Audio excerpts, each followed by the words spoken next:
Oh boy, we're packed full of news for you guys in today's video. What to expect from this video. We're going to talk about Bobby Kotick. That's right, the CEO of Activision Blizzard is actually leaving the company sooner rather than later. We have Diablo 4 news. We're talking about Uber drop rates being increased, etc. We're talking about some free items currently going on in the game. And then we have the crux of this video, which is the largest gaming leak of the year. And this is the third largest gaming leak. And this is in a year where we had the entire court proceedings of Sony v. Microsoft leak. We had the Grand Theft Auto 6 leak, and that man ended up in prison. We're talking some major leaks. So let's go ahead and get started with the video and break it all down for you. Happy holidays, Merry Christmas, whatever it is for you. I got my Christmas tree up here in the background. And today we have 3 bits of Diablo news, or just news in general. And we're going to start here with Bobby Kotick's reign at Activision Blizzard ends December 29th, 2023. Now, Bobby has been there since 91, as have I on the planet. Little known fact, I was actually born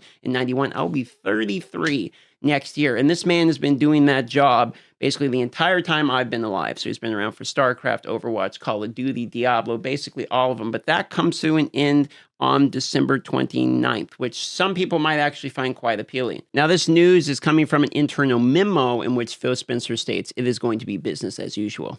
Now, moving on to more immediate Diablo-connected news, here we have an update. This is a hotfix that just launched. The Echo of Durio drop rates for Uber Uniques will now be doubled until January 8th. So this is sort of a holiday event. You can go get an Uber at twice the drop rate. Yes, this is in the season, obviously, so you can go get those right now. They also update vampiric powers for the people that don't know. Metamorphosis here was unstoppable for like 2 seconds, 3 seconds, 4 seconds as you leveled it. Now it's a flat level of unstoppable. The reason they actually did this is so that you can level this as a barbarian. The whole Tybalt's Will pants that when you gain unstoppable increases your damage was actually better with lower levels of vampiric power, so you could actually make your character worse by leveling this ability, and this by changing it to flat is sort of removes that mechanic of purposely not nerfing yourself by buffing yourself. Very confusing before, but now you don't have to worry about it. If you didn't understand the mechanic, that's what this change effectively is, and the damage was increased from 80, 120, 160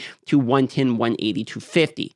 Also, important statement, they say the tooltip will be inaccurate for a little while there at the bottom. Other than that, just a bug fix about charged boats would result in stability and performance issues. But we have a double drop rate of the Uber Durio Uniques, which is, if you wanted an Uber, now's the time to get it. There is also currently a free armor you can claim in the shop right now. So if you haven't logged in Diablo 4, maybe you're playing the Path of Exile League or something, just go grab this real quick. You got 6 days left to get it. It is 100% free. When you log into the game, it's going to say, hey, a holiday gift here from Sanctuary. So all we have to do to get that is go to the shop. So if we go to the shop here, give it a second to pop up. The animation takes forever. And then it should be right here. Free gift, Dragoon's Path Mount Armor. I'm going to claim that. It gives us the mount. It's going to give us the mount trophy. The other mount trophy, it looks like this. There's that one. There's that one. And of course, the mount itself. Claim for free, complete purchase, and now we have it on our account. Just like that, done, ready, good to go into the game. In other gaming-related news, we have what is either the largest or second largest gaming leak this year. Now, previously on this channel, I talked about the court proceeding leak that happened with Sony v. Microsoft, where they were trying to block the Activision Blizzard merger. And this actually does tie in a weird way we'll talk about in just a second. But Insomniac had what might arguably be an even larger leak. There's everything from revenue numbers, internal documents discussing how Activision Blizzard is actually a major threat to them, all the way to gameplay footage of unreleased games and plans for games up to 6 years into the future. So I'm not going to show any of this because this is bordering on like major internal leaks that who knows, sometimes this stuff happens and they go and they start copyright striking and taking down literally everyone's YouTube videos and channels. So I'm not even going to touch it with a 10-foot pole on this one just in case. But if you're interested in that, you can find it's literally all over Reddit. It's hard to avoid. But what I did find interesting in this conversation is how vividly aware Sony is that the acquisition of Activision Blizzard does increase Microsoft's reach significantly in the PC storefront. Was one of the slides they had that I found very interesting. They actually referred to it as a massive threat to PlayStation Plus. Their words. While I'll admit I never really care when I see these massive corporations get their revenue leaked and their internal monologues, leaked between the individual areas. I never really care too much about to see that. What I do actually feel mildly bummed out for the people that are developing it are the gameplay leaks. Like a Wolverine game that's going out, there is PC dev builds leaked, there's home screen images leaked, models leaked, and you just know some guys, some artists are over there working on this stuff and it's not done. It's not supposed to come out for a while.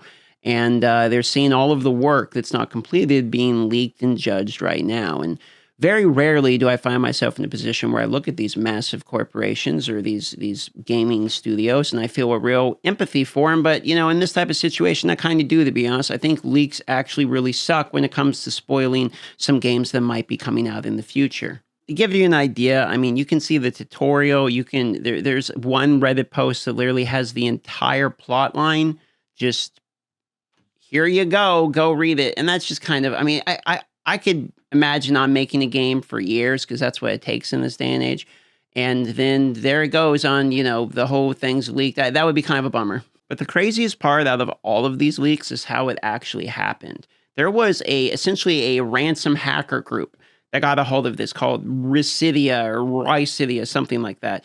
They stole this data and literally ransomed it back to Insomniac. And when they did not pay, I don't know if Insomniac was calling their bluff, like, you didn't steal shit, or something, but they didn't pay, and then it just got leaked. The fact that that can actually happen, it's 2023, and we have hackers literally ransoming back the own data to companies, that's kind of that's some bullshit. So kind of in closing on this leak stuff, this is the third major leak this year. We had the court proceeding ones about the merger, and that one you could kind of feel good about reading because it's like, okay, well, it's two companies behind closed doors talking about consumers. We get to actually see, the way they interact. That one was kind of interesting. Then we had the Grand Theft Auto 6 one where the guy leaked the trailer earlier, and I'm pretty sure that guy ended up in jail if my memory serves me correctly. So that one was just an L and kind of ruined the Grand Theft Auto 6 surprise for people, which is a bummer because those are one of those moments where everyone, really wants to watch the trailer right when it drops, and it's kind of a hype moment. So I hate that one got spoiled.